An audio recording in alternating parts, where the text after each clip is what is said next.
자, 그럼 일가라는 작품을 알기 위해서 여러분들이 알아야 될 포인트를 몇 가지만 알려드릴게요. 일단 첫 번째가 소설의 갈등.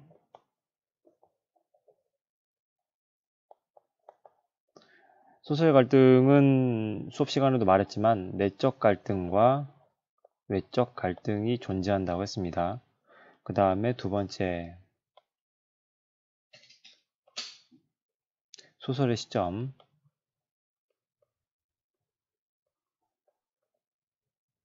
이것을 알아야 되고, 세 번째, 반어적 표현.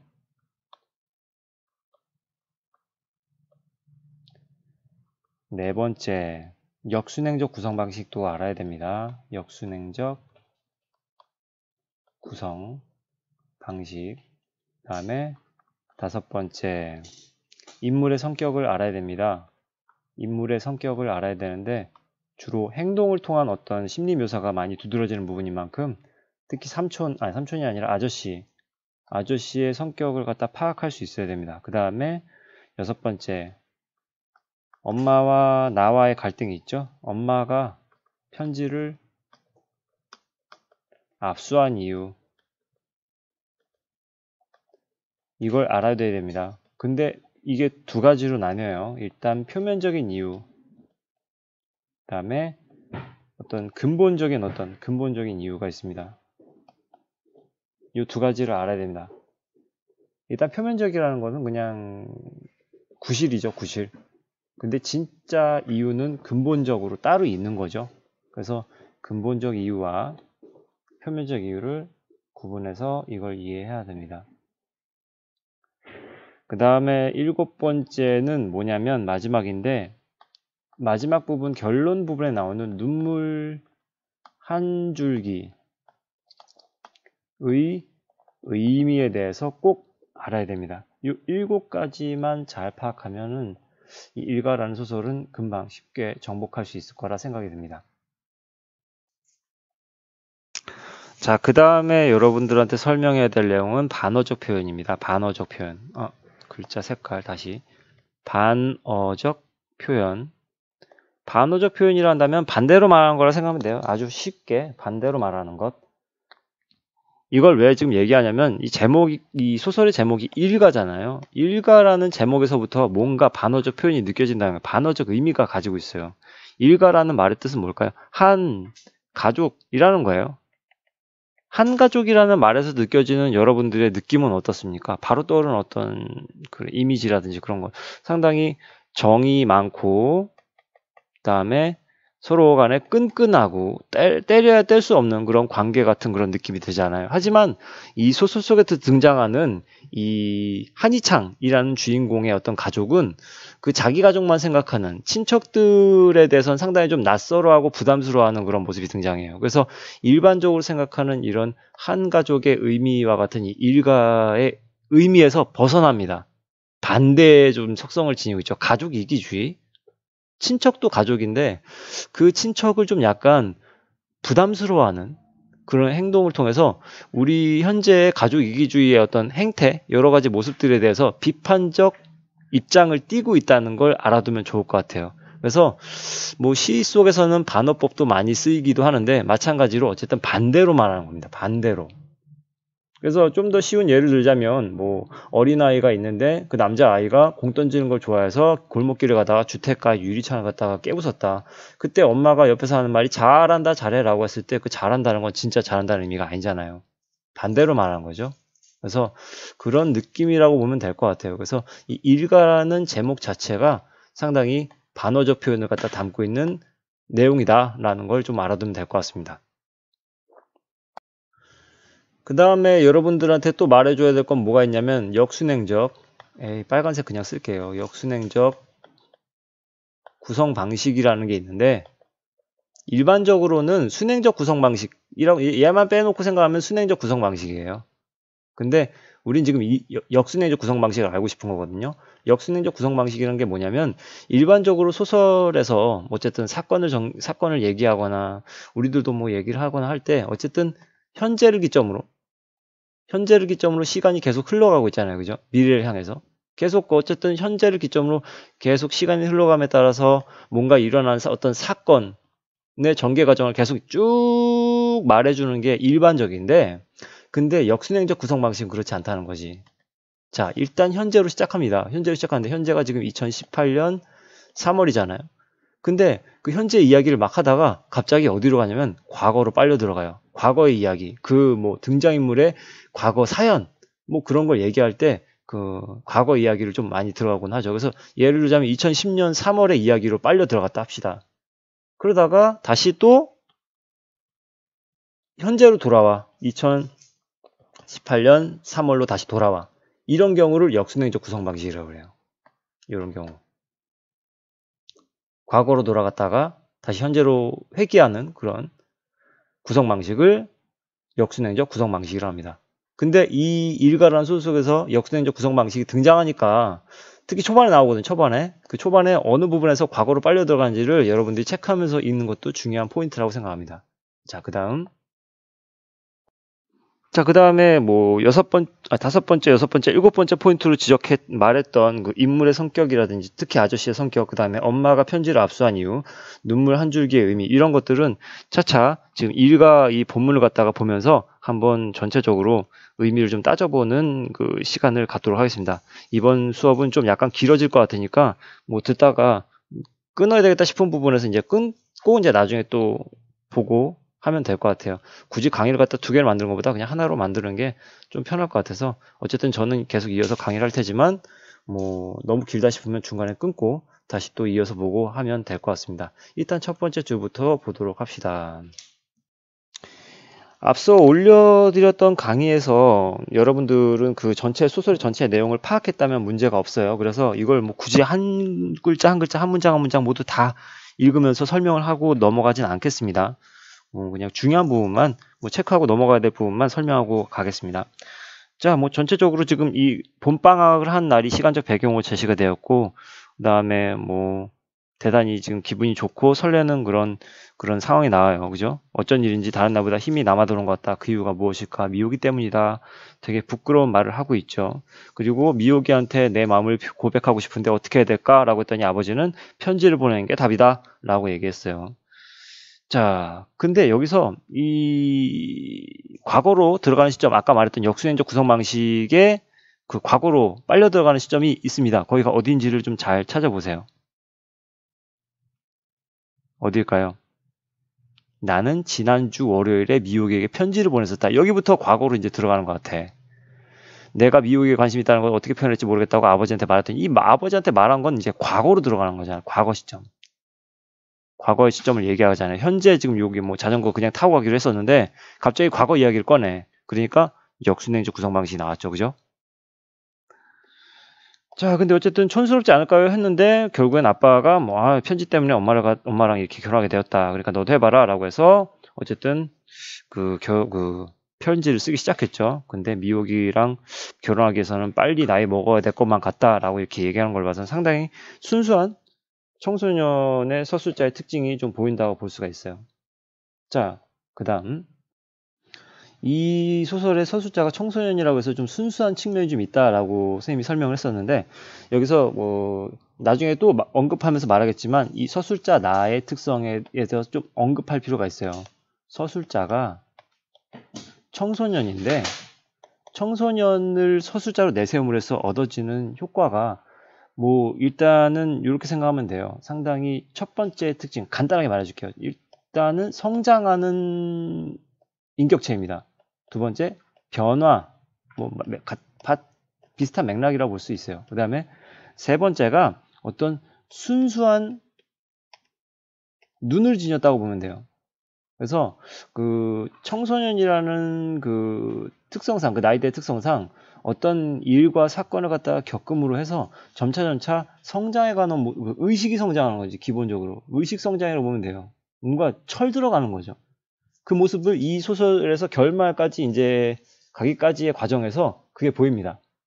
생각의 변화가 이루어지는 게 보이고, 그 다음에 이 순수한 눈이라는 건 뭐냐면 청소년의 때묻지 않은 눈으로 어른들의 세계를 관찰할 수 있게끔 해줍니다. 그게 서술자를 청소년으로 내세운 이유라고 볼 수 있을 것 같아요. 공선옥 씨가 일부러 청소년을 갖다가 이렇게 내세운 거는 어른들의 어떤 이기적인 어떤 가족 이기주의적인 어떤 행태를 갖다가 청소년의 순수한 눈으로 좀 비판하고자 하는 의도가 있지 않았을까라는 좀 생각이 듭니다. 그래서 그런 부분을 미리 짚고 넘어가니까 그렇게 파악하면 될 것 같고요. 그 다음에 두 번째 페이지에서 여러분이 볼 게 뭐가 있나 한번 봅시다. 두 번째 페이지는 뭐 그렇게 크게 뭐 볼 건 없어요. 뭐 지금 뭐 어쩌다가 자전거 타고 가다가 뭐 동네에서 뭐 미욱이 친구들을 만났는데 뭐 왜 여기 있냐, 그랬더니 너희 동네 오면 안 되냐, 이런 식의 뭐 이야기가 전개되다가 그 다음에 다음 페이지로 넘어가면 될 것 같아요. 자, 그러다가 미호기에게 결국엔 답장을 받죠. 그래서 옥이라고 쓰여있는 편지가 지금 여기 등장을 합니다. 그죠? 옥이라고, 미호기니까 옥이라고 쓴 겁니다. 상당히 좀 약간 뭐 재미있는 부분인데, 그래서 이제 이 친구는 아주 요런 케이스예요. 설레는 기분을 좀 더 오래 누리고 싶어서, 그리고 밤에 조용히 이불 속에 뜯어보고 싶은 마음이 더 컸기 때문에 그 보고 싶지만 꾹 참았대요. 좀 약간 맛있는 거 좀 나중에 먹는 스타일인 것 같아요. 그죠? 그래서 이렇게 뭔가 이불 속에서 뭔가 나만의 어떤 그 설레는 감정을 만끽하고 싶어서 아직 안 읽었답니다. 그래서 아주 살만 난다. 그래서 아주 힘차게, 요게 또 여러분들도 체크하고 넘어가야 될 부분인데, 여기다 좀 확대해서 좀 이렇게 써볼게요. 여기서 그 과수원 초입에서부터 엉덩이를 힘껏 들어 올리면서 그 페달을 힘차게 굴렀다고 하잖아요. 그죠? 엉덩이를 힘껏 들어 올리면서 페달 힘차게 굴렀다. 여기서 느껴지는 것을 잘 생각해 보세요. 좀 센스가 있는 사람들은 지금 얘가 이 앞에 부분에서 상당히 설레는 되게 신나는 기분을 갖다 가지고 있었는데, 근데 엉덩이를 힘껏 들어 올려 페달을 힘차게 굴렀다. 왜 힘이 날까? 왜 힘이 나냐면 기분 좋으니까. 그래서 여기서는 이렇게 쓰면 될 것 같아요. 인물의 행동을 통해 심리를 묘사한다. 알잖아요. 되게 기분이 업된 사람들 되게 행동이 과장되고 상당히 크고 막 그러잖아요. 그런 것과 마찬가지입니다. 뭔가 뭐 기분 좋은 일 있으면 갑자기 힘도 막 나고, 기분 안 좋으면 반대로 힘도 막 축 빠지고 그러잖아요. 그런 거를 지금 이렇게 행동으로 표현했다고 생각을 하면 됩니다. 근데 여기에서 그런데 라는 표현이 나와요. 그런데라는 이 표현은 일반적으로 전환의 의미를 가지고 있는데, 그러니까 다시 말하자면 어떤 새로운 사건이 발생하게 된다라는 걸 말해주는 어떤 표지라고 생각하면 돼요. 근데 이제 아저씨가 등장하죠. 아저씨, 먼 친척 아저씨가 등장하게 됩니다. 궁뎅이도 참 하면서 등장하죠. 자, 그러면서 여기서는 그렇게 크게 볼 건 없고, 뭐 굳이 따지자면 여기서 뭔가 볼일을 보고 나왔잖아요. 지금 이 아저씨가. 근데 엄마는 그것이 아주 신경질나 죽겠다고 했고, 아빠는 대수롭지 않게 좋은 일 하는 거지 뭐라고 대수롭지 않게 말했습니다. 여기서 그 엄마와 그 다음에 아빠 사이의 어떤 성격 차이를 좀 엿볼 수가 있죠. 엄마는 참 그게 싫거든요. 근데 아빠는 뭐 괜찮지, 뭐 거름되는 건데 뭐라고 이렇게 생각을 하는 겁니다. 하지만 이 주인공 나의 경우엔 누구에 가깝냐? 엄마의 생각과 같다더라. 그것만 생각하면 됩니다. 그래서 지금 여기서 지금 보면 이 사람도 혹시 저 속에서 볼 일을 나는 속으로 진짜 재수없다고 생각하면서 그냥 가려고 했다라고 했어요. 그러니까 지금 이 주인공 나는 아저씨에 대한 첫인상이 되게 안 좋았어. 왜냐면 그 볼일 보게 된 것 때문에 일단 첫인상부터가 상당히 부정적인 생각을 갖게 되는 계기를 마련하게 됩니다. 그 다음에 이 아저씨가 야야 너 어디로 갔네? 라고 했어요. 어디로 갔네? 이거 북한 사투리 쓰는 거잖아요. 이 남자의 출신을 갖다 드러나는데 좀 약간 중국 쪽에서 온 것으로 좀 파악이 되죠. 그 다음에 이제 낯선 남자에 대한 어떤 심리 변화가 상당히 처음엔 싫었다가 무서운 쪽으로 바뀌었어요. 두려움. 그래서 막 도망가듯이 도망가죠. 그 다음 페이지. 또 중간에 까먹기 전에 또 여러분들한테 짚고 넘어갈 부분이 있는데, 그것이 무엇이냐면 잘 들어보세요. 아까 말했는지 기억이 안 나지만 이 소설의 시점은 일단 나라는 사람이 등장한 걸로 봐서는 1인칭 시점이라는 건 알 수 있겠죠. 1인칭 시점인데 나라는 지금 이 한희창이라는 그 청소년이 주인공이니까 1인칭 주인공 시점이라는 점에 대해서는 이견이 없죠. 다른 의견이 없죠. 근데 이 소설은 참 특이하게 1인칭 주인공 시점인과 동시에 1인칭 관찰자 시점을 갖기도 합니다. 이게 재밌어요. 이게 재밌는 부분이에요. 그 다음에 여기다 또 1인칭 주인공 시점. 왜 이렇게 쓰냐면 일단 기본적으로 소설은 그 5단 구성을 가지고 있는데 발단, 전개, 그 다음에 위기, 그 다음 뭐죠? 절정, 그죠? 그 다음에 마지막이 결말로 가잖아요. 일반적으로 그 갈등의 곡선을 표현하자면 발단에서는 뭐 인물 설명, 배경 설명, 공간적인 배경 설명, 시간적 배경 설명하고 전개에서 사건의 실마리가 그 드러나기 시작하고 그 사건이 실마리가 좀 더 발전돼서 위기까지 가고 그 다음에 절정에서 그 갈등의 최고점을 찍은 다음에 그 다음에 결말로 가서 이제 갈등이 해소되는 경우잖아요.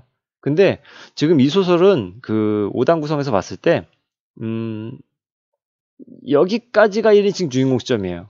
발단 부분이 좀 초반에 자신의 감정을 갖다 막 서술하는 부분이 1인칭 주인공 시점인데 슬슬 사건이 시작되고 엄마와 아빠와의 갈등이 시작했고 나와 엄마와의 갈등이 또 시작되기도 하고 그런 부분은 좀 약간 주인공 시점인데 주로 어른들의 세계를 갖다가 관찰하면서 볼 때가 있어요. 그래서 전개 뭐 어디가 전개부터가 딱 잘라서 뭐 관찰자 시점이라 하기는 뭐하지만 전개 위기 절정 요 부분에서 좀 약간 1인칭 관찰자 시점의 특징이 드러나는 부분들이 있어요.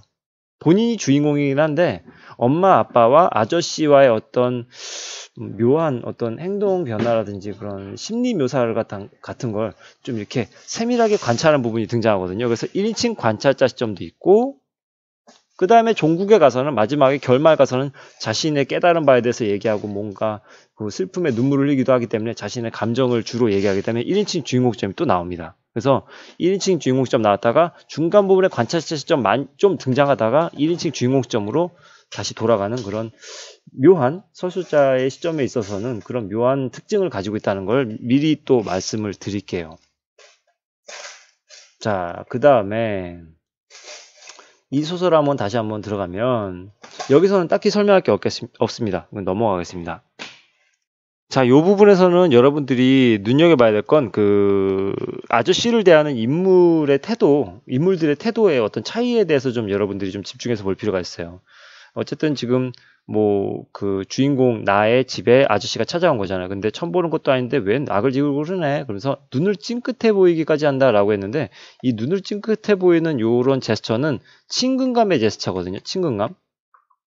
그 주인공 나에 대한 친근감을 제시를 하는데 하지만 나는 좀 아저씨를 좀 약간 두려워하거나 좀 낯설어하거나 멀리하는 경향이 있잖아요.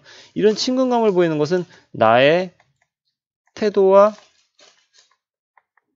대조적이죠.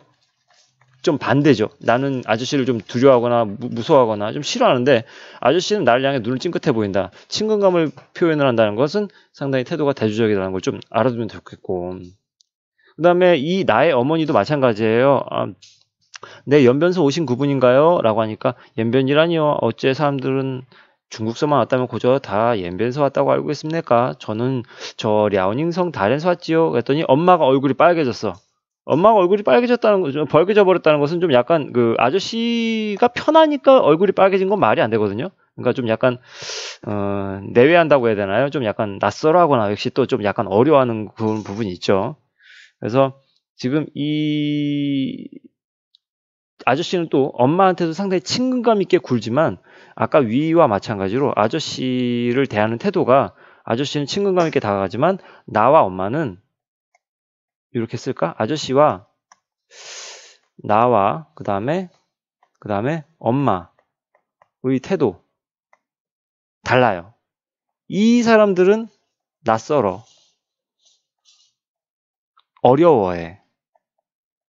근데 아저씨는 이 나와 엄마, 이 가족들을 갖다 댔을 때 한 가족, 일가라고 생각하기 때문에 아주 친근감의 표시를 많이 해. 요게 차이가 있다는 걸 좀 알아두면 될 것 같아요. 그러니까 이렇게 말하잖아요. 그 일가가 좋긴 좋구만이. 그죠? 여기. 처음 보는데도 고저 피가 확 땡기는 거라고 얘기하는데 이게 그러니까 일가를 아주 반가워하는 태도라고 볼 수가 있겠죠. 이게 엄마와 나의 태도는 상당히 대조가 되는 부분이라고 볼 수 있겠어요. 아저씨는 이렇게 친근감을 느끼는데, 그죠? 하지만 엄마와 나와의 태도는 상당히 낯설고 어려워하는 부분에서 상당히 대조적이더라 라는 걸 알아두면 될 것 같습니다. 상당히 넉살이 좋은 것 같아요, 아저씨는요. 그죠? 그 다음 페이지. 자, 앞서 말했던 부분에 대한 그 언급이 나오죠, 또. 막 이제 밥상 차리고 그랬는데 엄마가 벌써 얼굴에 수심에 깔렸대. 얼굴에 수심이 깔렸다는 건 무슨 말이냐면요. 되게 얼굴이 걱정스러움, 근심스러운 어떤 얼굴로 가득 찼다는 거. 표정이 별로 좋지 못하다는 얘기예요. 그러니까 아저씨를 좀 꺼려하는 거죠. 꺼려하는 거. 하지만 아저씨는 상당히 친근감으로. 왜? 한 가족이니까. 이런 부분에서 좀 차이가 좀 있다는 걸 좀 알아두면 될 것 같고, 그 다음에 뭐 정식으로 절하라 라고 하니까 그 아빠가 그러죠. 애들이 좀 요새 통 버릇이 없어서요. 정식으로 절해라. 그러니까 엎드려 절 받아 먹기가 바로 이런 것이구만. 그래, 이 허허허 이렇게 얘기하는데, 어쨌든 지금 이 아저씨의 이런 표현에서 또 우리가 알 수 있는 건, 아저씨는 일가 친척의 정, 그 다음에 뭘 중시하냐면 예의범절. 정식으로 절하라고 하는 걸로 봐서는 예의범절을 중시한다라는 걸 좀 알 수가 있어요. 이런 경우 있잖아요. 이런 거. 예의범절을 중시하더라. 그러면서 피가 확 땡긴다라고 하는 것도 일가 친척의 정도 또 중시한다라는 걸 알 수가 있겠죠. 자, 그 다음에 또 설명할 건 뭐 딱히 없습니다. 전체적인 어떤 내용을 이해하면 되는 거고요. 다음 페이지. 자, 어쨌든 처음 오신 손님이니까 그래서 지금 상다리 부러지게 지금 밥상을 지금 차렸잖아요. 그죠? 밥상. 기가 막히게 차렸잖아요. 이게 반찬이 몇 가지입니다. 몇 가지입니까? 이게 어마어마하죠. 그래서 밥상 잘 차렸는데 엄마 얼굴 보세요. 엄마 얼굴. 상당히 수심이 가득 찬 얼굴이죠, 지금. 그다음에 아버지의 표정도 그리 뭐 되게 반가워하는 표정은 아닌 것 같아요. 어쨌든 반갑다고 얘기를 하는데 얘는 지금 뒷모습이라서 뭐 어떤지 모르겠고, 지금 이 아저씨만 표정이 아주 기분이 좋죠. 왜냐하면 일가 친척을 만났기 때문에, 한 가족이라는 생각 때문에 아주 친근감 있게 다가가는 모습을 볼 수가 있습니다. 근데 요 사람들 표정이 별로 좋지가 않다는 거, 그죠? 이걸 좀 알아두시면 될 것 같고, 자, 근데 지금 이 상을 상당히 정성스레 차렸다는 것도 좀 눈여겨보면 될 것 같아요. 왜냐하면 첫 손님이니까. 어쨌든 처음 오신 손님이니까 기가 막히게 차려드리긴 하는데 나중에 가면 갈수록 이 대접이 좀 덜해집니다. 물론 사람이 어떻게 계속 평생 손님을 뭐 365일 있으면 365일 기가 막히게 상다리 부러지게 차려주겠습니까마는, 어쨌든 가면 갈수록 좀 정성이 좀 부족해지는 그런 모습도 좀 알아두면 좋을 것 같다는 점. 자, 그 다음에 여기서는 그닥 설명할 게 없습니다. 뭐 여기서 네, 없습니다. 뭐 더 덧붙이면 더 말 길어질 것 같아서 다음 페이지. 자, 그 다음에 이 아저씨의 뭐 사연, 뭐 계속 이야기가 막 계속 나오죠. 뭐 연변 이야기, 야옹인성 이야기, 막 여러 가지 이야기를 막 계속 하는데, 근데 술잔 비워지는 속도가 점점 빨라지면서 흥분 상태 고조되고 안절부절 못하고, 그죠? 소가 밥 달라고 매거리고 매 그러겠죠. 그죠? 매는 이거 염소인데, 아버지는 안절부절 못하고 그런 아저씨는 아버지를 도통 놔주지 않는다. 엄마가 잠깐 과일이라도 하면 일어서라 치면 과일은 무슨 일 없습니다 하면서 극구 만류하는 통에 엄마 또한 주저앉을 수밖에 없는 상황. 그죠? 나는 또 어떠냐? 적당한 때를 봐서 슬쩍 일어나야지 하고 생각하고 있는 상황. 이런 것들은 다 무엇을 말해주는 걸까요? 잘 생각해 보세요. 일단 여기서부터 여기까지,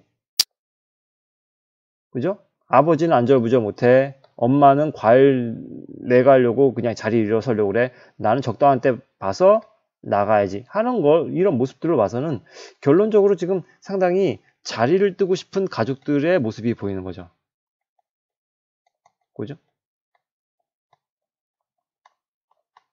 하지만 이와는 반대로 그 아저씨의 태도와는 다르다는 거죠. 아저씨는 반가움에 계속 이야기 나누고, 필기 안 할게요. 나누고 싶은 아저씨 이렇게 쓰세요. 이 둘의 태도가 아주 극명하게 차이가 드러난다는 거지. 그죠? 둘의 태도 차이가 달라요.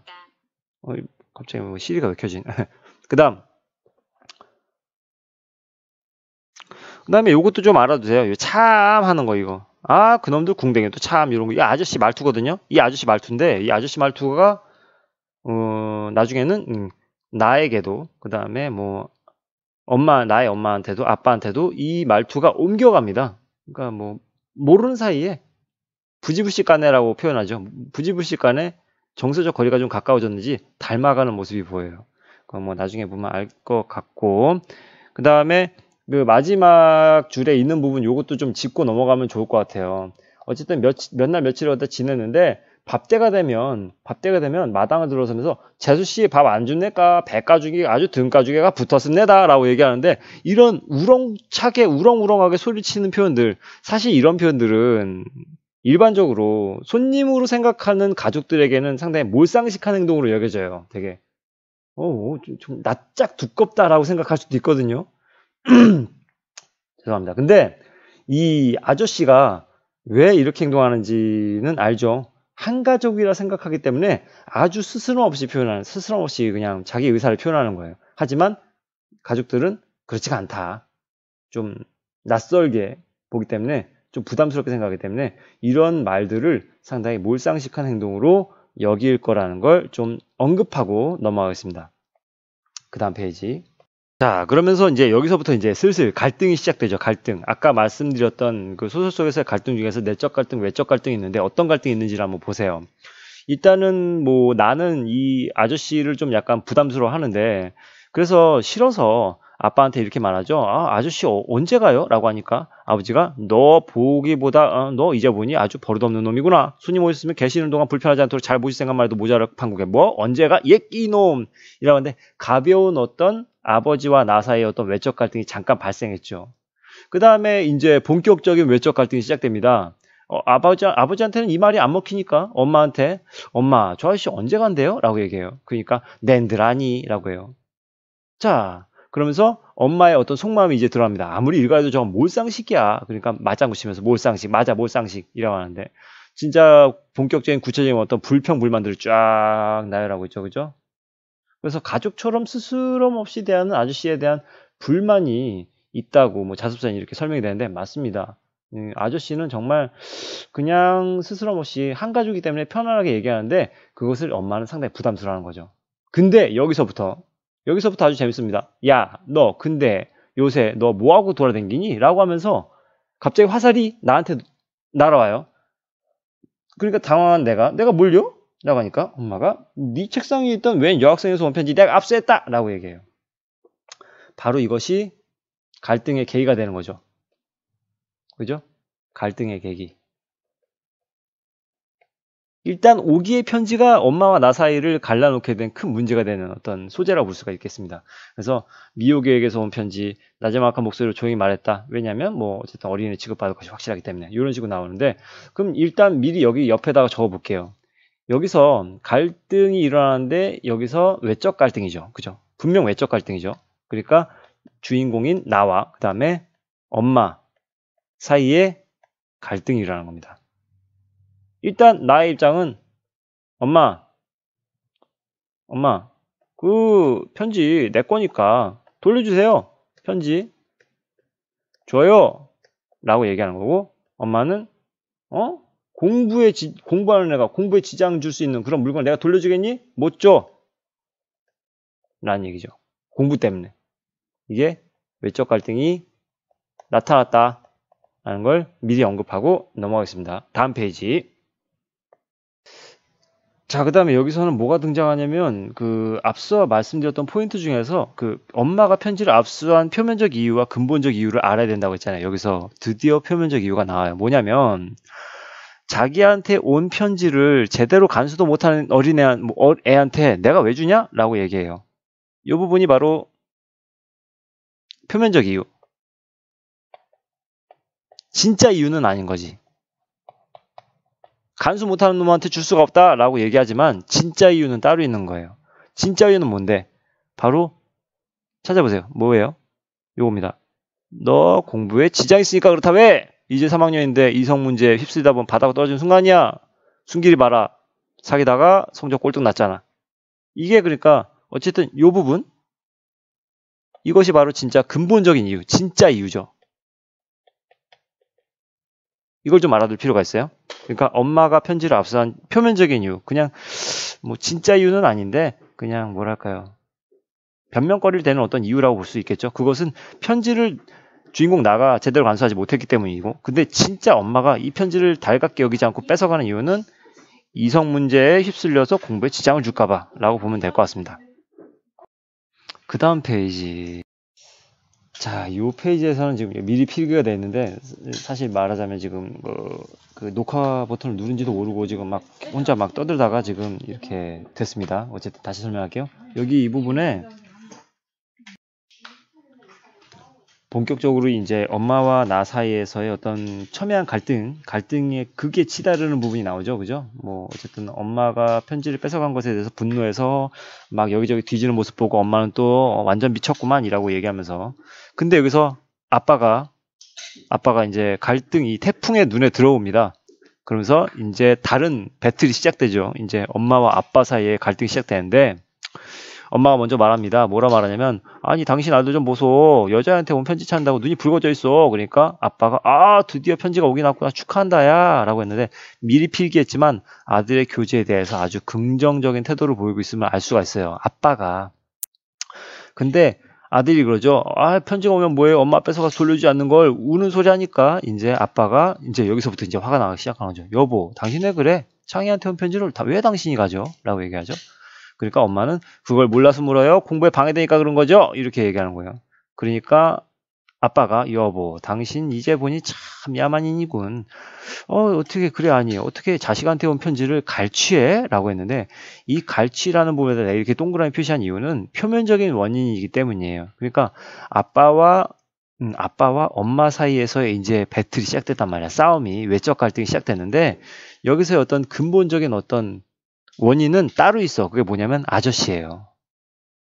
근데 이 갈취라는 단어 때문에 지금 이게 싸우기 시작하잖아요. 이게 진짜 이유는 아니란 말이에요. 아빠랑 엄마랑 싸우는 진짜 이유. 진짜 이유는 왜 아저씨냐면, 이 아저씨가 떠날 생각 안 하고 지금 눌러붙어 앉았는데, 왜 엄마는 아빠한테 왜 가란 얘기를 안 하는지, 뭐 여러 가지 어떤 행동을 분명히 하지 않는 아빠에 대해서 서운함이 있을 것이고, 아빠 또한 이 엄마에게 좀 아저씨를 좀 불편해하는 것에 대해서 본인 스스로도 좀 약간 불편함이 있을 것이고, 어쨌든 이 아저씨 때문에 둘이 싸우는 것입니다. 진짜 이유는 그렇지만 어쨌든 갈취 때문에 싸움이 발발이 시작됐죠.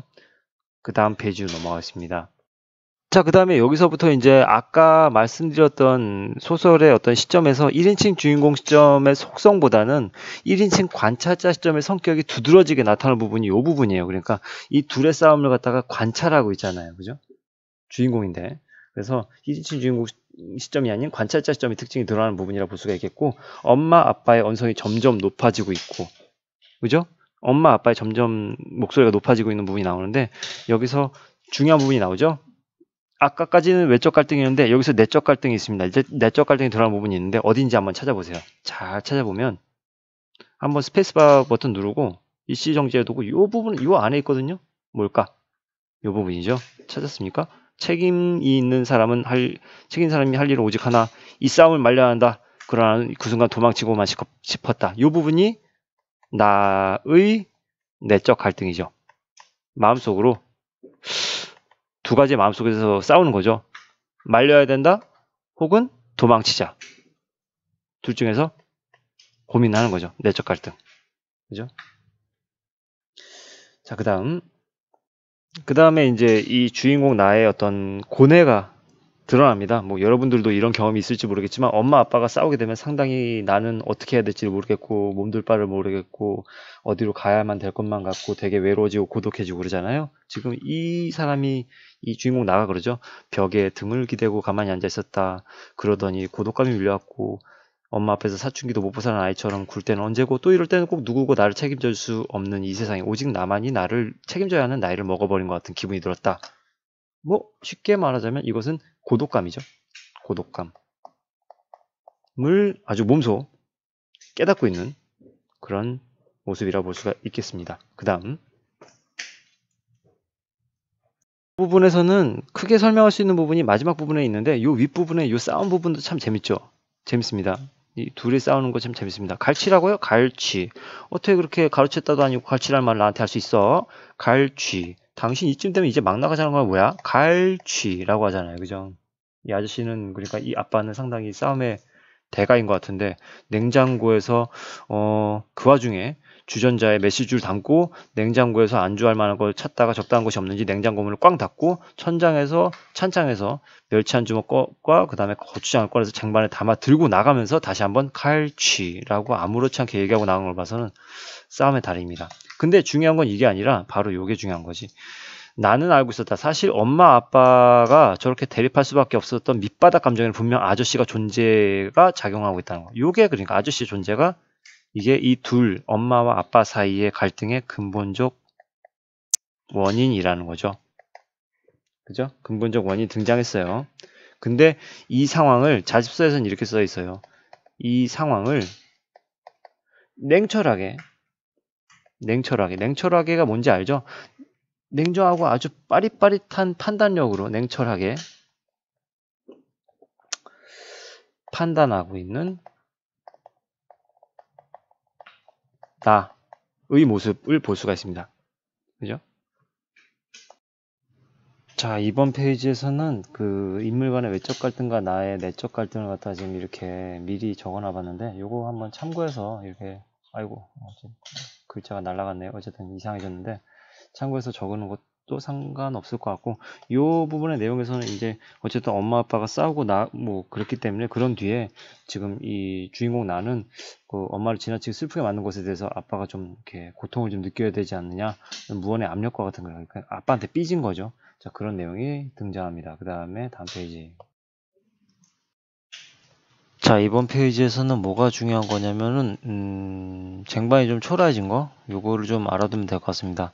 원래는 상당히 상다리 부러지게 차려줬던 그 반찬 많았던 것에서 오래돼서 소금기가 버석버석 올라온 멸치 한 주먹과 밥풀이 섞여있는 지저분한 고추장 종지 이런 식으로 대접이 좀 변했다는 것만 좀 알아두면 될 것 같고요. 다음 페이지. 네, 이제 여기서 이제 엄마가 가출하는 모습이 보이죠. 미안하지만 네가 저녁 준비해야겠다. 그러면서 이제 엄마는 말없이 집을 나갑니다. 그죠? 여기서도 특별히 설명할 건 없습니다. 다음 페이지. 어쨌든 전체적인 내용은 다 이해하고 있어야 됩니다. 그 다음에 이번 페이지에서는 지금 엄마의 가출이 길어지는 상황이 나오고 그 다음에 처음에는 엄마의 가출을 모두 대수롭지 않게 생각을 했어요. 근데 이제 여기서부터 나 때문에 재수씨가 집을 나간 게라면 정말 동생 미안하오 하면서 눈치챕니다. 엄마 가출이 어쨌든 본인 때문이라는 것을 아저씨가 눈치채는데 근데 지금 여기서 이 나의 아빠가 아이고 형님 그게 무슨 말씀이십니까? 그건 전혀 그렇지 않습니다. 부부가 살다 보면 부부싸움이라는 것도 가끔 하게 되는 거고 애엄마가 집을 나간 것도 결코 형님 때문이 아니라 하면서 여기 말을 잊지 못하잖아요. 이것은 엄마의 가출이 아저씨 때문이라는 것을 이미 알긴 알아요. 본인도 그렇게 생각하고 있어요. 아빠도 이 아저씨 이 사람 때문에 내 와이프가 집을 나갔다라고 생각하고 있긴 한데 지금 아니라고 애써 부인하는 겁니다. 그래서 이 말을 다 끝맺음을 하지 못하죠. 잊지 못하죠. 그러면서 이제 내가 죄인이요라고 아저씨가 지금 이렇게 얘기합니다. 그러면서 나의 추측이 이어집니다. 뭐라고 추측을 하냐면 엄마가 집을 나가는 강수를 써야만 그러니까 초강수 되게 강력한 수를 써야만 아버지의 중국 형님을 이제 그만 보낼 것이라고 계산했기 때문에 혹시 엄마가 그래서 가출한 게 아닐까라고 나의 추측이 나오고 있습니다.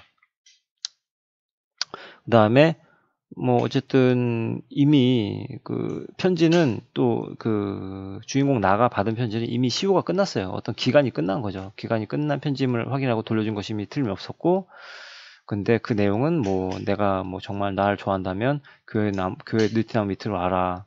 근데 안 나온다면 끝종이야 라고 했는데 이미 오늘 한참 지났고 끝종은 나도 모르게 울려버렸다 하면서 상당히 좌절하는 모습이 나타나죠. 그 다음 페이지.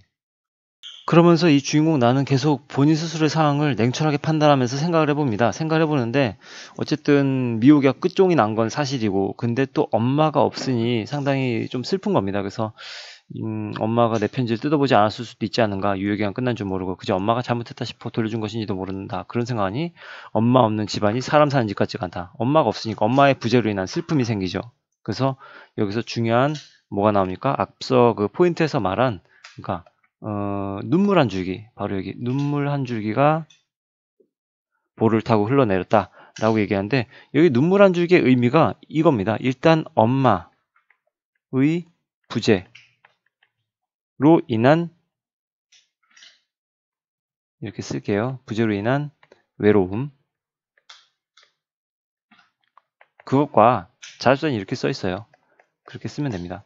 미혹이와 끝난 것에 대한 막막함. 아, 나 이제 어떡하지? 미혹이랑 끝쪽 났다 라고 하면서 막막함, 이 두 가지 이유 때문에 눈물 한 줄기가 나오는 거라고 볼 수가 있겠습니다. 눈물 한 줄기의 의미를 그렇게 꼭 알아두면 될 것 같고요. 그 다음 이렇게 고민하는 한가운데 같이 한숨을 쉬게 되면서 아저씨와 이야기를 나누게 됩니다. 그죠? 이야기를 나누게 되는데 지금 여기서 아저씨의 외할아버지, 아저씨에게 있어서의 외할아버지의 이야기가 등장을 해요. 아저씨가 동북지방 최고 포수였는데 근데 열을 잃고 보름이고 산에서 묵어 내려올 때는 어쨌든 포획한 사냥물을 한 집씩 메고 와서 동네 사람들한테 나눠줘 버린다는 거예요. 아저씨의 할아버지가, 아저씨의 그러니까 외할아버지가. 그러니까 여기서 우리가 좀 눈여겨봐야 될 게 이 아저씨의 외할아버지는 어땠다? 아주 정이 많았다. 정이 많았는데 이런 정이 많은 모습들은 무엇과 대조적이냐면 반대가 되냐면 나의 가족은 친척임에도 불구하고 별로 그렇게 좀 가까이 하지 않고 좀 약간 부담스러워 한다거나 좀 불편해 하는데 지금 이 아저씨의 외할아버지께서는 동네 사람들한테 나눠줘 버린대요. 정이 아주 많은 거지. 친척이 아님에도 불구하고 아주 대조적인 모습을 띠고 있죠. 그 다음 페이지. 자, 그 다음에 이 페이지에서는 뭐 어쨌든 이 아저씨의 뭐 가족에 대한 이야기가 등장하면서 마지막에 거 아저씨도 참 하면서 이 본인 스스로의 말투도 지금 아저씨의 참이라는 부분에서 아저씨의 말투가 좀 약간 닮아간다는 걸 알 수가 있겠습니다. 그 다음 페이지. 자, 그 다음에 미리 선생님이 이렇게 필기를 갖다 했습니다. 이 여러 가지의 내용들이 나오는데 이걸 좀 눈여겨볼 필요가 있어요. 일단 나의 특성, 아까 앞서 설명한 부분이죠. 성장하는 청소년, 그 다음에 순수한 청소년의 두 가지 느낌이 있는데 세세하게 한번 읽어보고 그 다음에 필기할 부분이 있다면 필기하면 좋을 것 같아요. 어쨌든 여러 가지 이 세 가지의 상황으로 보아 이 나는 성장하는 청소년의 특징을 볼 수가 있고 그 다음에 순수한 청소년으로서 사춘기 청소년의 시각으로 주변 인물을 관찰하고 분석했습니다. 자, 이런 걸 통해서 작가가 뭘 의도하고자 한 거냐, 작가의 의도가 뭐냐 라고 한다면 어른들의 속물적인 면을 그대로 드러내지 않았습니다. 간접적으로 비판했다는 건데 어떤 행동이나 어떤 말을 통해서 돌려서 보여주고자 했다는 거죠. 직접적으로 이 사람들이 속물적입니다 라고 말하는 게 아니라 돌려서 어떤 행동, 말, 여러 가지의 모습들을 통해서 그 독자들에게 넌지시 알게끔 해주는 어떤 효과가 있다고 했고요. 그 다음에 뭐 두 번째 항목은 그냥 읽고 넘어가면 될 것 같고 그 다음에 청소년 시각으로 서술해서 소설 분위기를 순수하게 만드는 효과가 있습니다. 그 다음 페이지. 자, 이렇게 밤새도록 아저씨와 나는 대화를 나누고 나서 아저씨는 아침에 나갑니다. 나가는데 어쨌든 여기서 그 말투가 닮아가는 모습이 뭐예요? 형님도 참 이런 식으로 아빠도 또 아저씨의 말투를 닮아가는 걸로 봐서 모르는 사이에 많이 정서적인 거리감이 가까워졌다는 걸 느낄 수가 있겠죠. 자, 그 다음 페이지. 여기서도 마찬가지로 등장합니다. 엄마도 뭐라고 하냐면 그러게 말이에요. 내가 막 역에 들어서니까 시숙님이 개차고로 빠져나가고 있지 뭐예요. 시숙님도 참 역시 비슷한 말투를 갖다가 반복하기 때문에 여기서도 이 아저씨와 엄마 사이에서의 어떤 정서적 거리감도 가까워진 게 아닐까라는 생각이 듭니다. 자, 그러면서 여기서 이 나의 변화가 나옵니다. 나의 변화에 대해서 상세하게 설명해 주자면 이렇습니다. 여기 이 부분 보면 나는 이제 곧 고등학생이 된다 라고 했어요. 시간이 좀 많이 흘렀다는 걸 알 수가 있겠죠. 여기다 필기를 해줄까요? 여기다가 나는 이제 곧 고등학생이 된다. 그러니까 시간의 경과, 시간이 흘렀음 이라고 쓸까요? 여기다 시간이 흐름, 꽤나 많은 시간이 흘렀고요. 자, 이것은 무엇을 얘기하고 있냐면 자습선이 이렇게 써 있어요. 나의 성장과 변화를 암시하죠. 그걸 알 것만 같아요. 그죠? 변화했다는 것을 느끼게끔 해주고 그 다음에 뭐 어쨌든 벽에 기대고 생각을 해보는데 사람이라면 당연히 미오기가 떠오르기 마련이에요. 미오기가 떠오르는데, 근데 어쨌든 등에 기도가 앉아서 굵은 눈물을 흘린 적이 있었어요. 그때는 어쨌든 근데 참 이상하다는 거지. 왜냐면 똑같이 미오기 생각하는데도 눈물이 나지 않는다는 거죠. 앞서 말했던 부분에 있어서 눈물 한 주기가 있었잖아요. 거기서는 엄마가 부재해서 눈물을 흘렸고 미오기와 끝쪽 난 것에 대한 어떤 눈물이 흘렀었는데 지금 현재는 눈물이 흐르지 않는다는 거지. 이게 참 재밌는 거예요. 그래서 여기서는 뭐 여기를 갖다 이렇게 밑줄 치고 이렇게 필기해도 좋아요. 뭐라고 하냐면 뭐 과거와 달라진 나의 태도라고 써도 괜찮겠습니다. 그래서 이제 이렇게 생각을 하는 거죠. 내가 큰 걸까? 뭐지? 뭐 어쨌든 알 수 없는 일이고 아버지 말씀 맞다나 알려고 하지 않아도 언젠가 저절로 알게 되나 이럴 것이다. 그러면서 어쨌든 사건이라면 어머니 가출 사건이 생각난다. 이렇게 얘기를 하고 있습니다. 그러면서 마지막에 나는 결코 아저씨를 잊은 적이 없다라고 얘기를 하고 있어요. 그래서 여기서 또 느껴지는 건 뭐냐면 그때 처음에는 아저씨를 만났을 때는 상당히 싫어했었는데 이 아저씨에 대한 연민, 동정의 감정이 생겼다는 거죠. 그래서 연민과 동정이라는 단어를 갖다 중학생들은 모를 수 있어요. 근데 둘이 비슷한 얘기인데 연민, 뭔가 이 사람을 측은하게 여기는 약간 불쌍히 여기는 그런 마음이 생겼다는 거지. 그것은 어쨌든 관심이 생겼다는 거잖아요. 애초엔 관심이 없었는데. 그러면서 이제 아빠한테 물어봅니다. 아빠한테 아버지 일가라는 분요? 라고 했더니 아버지가 몰라요. 아버지가 누구? 그러니까 아니 아버지도 잊으셨어요? 그러니까 그 형님 말이야? 그러니까 네 지금도 연락하시나요? 라고 물으니까 글쎄 다 워낙에 형님들이 많아서 말이지. 그런데 아버지 정말 그분이 아버지 사촌 형님 맞아요? 라고 했더니 아버지 하는 말이 가관이죠. 이 세상에 사촌 아닌 사람이 어디니? 라고 얘기하면서 참 여기서 이 아버지가 이 아저씨를 생각했던 그 태도가 처음엔 상당히 공손했고 되게 잘 극진히 대접해 주는 거죠. 같았는데 사실 알고 보니까 이 아버지는 아저씨를 대수롭지 않게 여겼어요. 생각했다고 할까요? 생각함. 이런 부분이 등장합니다. 자, 그럼 요거 아까 앞서 말했던 부분, 요 윗부분에 대한 얘기를 갖다가 좀 할게요. 아까 그 나의 변화가 있었는데 나의 변화를 여기다가 정리해 보겠습니다. 나의 변화. 자습서에는 이렇게 써 있습니다. 자, 이렇게 정리하면 될 것 같아요. 나의 변화. 확실하죠? 일단 1년 전에 나의 모습은 미우기 때문에 눈물을 흘렸어요. 아저씨를 별로 좋아하지 않았지. 근데 지금 현재는 아예 반대가 됐어. 미우기 생각하면 눈물이 나지 않는데 아저씨 생각하면 눈물이 난다. 이게 아주 큰 변화다라는 걸 알면 될 것 같습니다. 다음 페이지. 그러면서 2부 마지막에서는 좀 뭐랄까요, 전체적인 어떤 주제의식이 많이 담겨있는 그런 페이지라고 볼 수 있겠어요. 그래서 여기는 좀 약간 중요하죠. 여기 이 부분 보면 그런데 나야말로 왜 새삼스럽게 그 아저씨를 궁금해하는 걸까? 라는 건 그 아저씨의 외로움에 공감했기 때문이라고 볼 수가 있습니다. 국어 선생님이 이렇게 얘기했거든요. 내가 내 외로움 때문에 울 때는 아직 덜 컸다. 나 스스로의 어떤 외로움, 슬픔 때문에 울은다면 그건 덜 컸다는 건데 남의 외로움 때문에 울 수 있다면, 그러니까 다시 말하자면 공감한다면, 남의 외로움에 공감할 수 있다면 다 컸다는 것을 의미한다. 그는 이제 더 이상 어린애가 아니다라고 국어 선생님이 그랬다는 거잖아요. 근데 내가 지금 그렇다 그거야. 다시 고민해보자면 작년 이맘때 나는 미우기 때문에 울었어요. 이것은 이맘때 나는 미우기 때문에 울었다는 것은 무엇이냐면 나의 외로움, 얘는 나의 외로움 때문에 온 거잖아요. 그죠? 그러나 지금 나는 나의 일과 당숙 때문에 울고 있는 나를 종종 발견하게 된다라고 얘기하고 있어요. 그러면서 마지막에 다만 한 가지 내가 할 수 있는 건 어떤 한 사람의 외로움이 이제사 내게로 전해왔을 뿐. 그러니까 그 어떤 한 사람은 누굴까? 아저씨지. 그 아저씨의 외로움이 내게로 전해져 왔고 그래서 이제 눈물이 좀 흐른다라고 얘기할 수가 있겠습니다.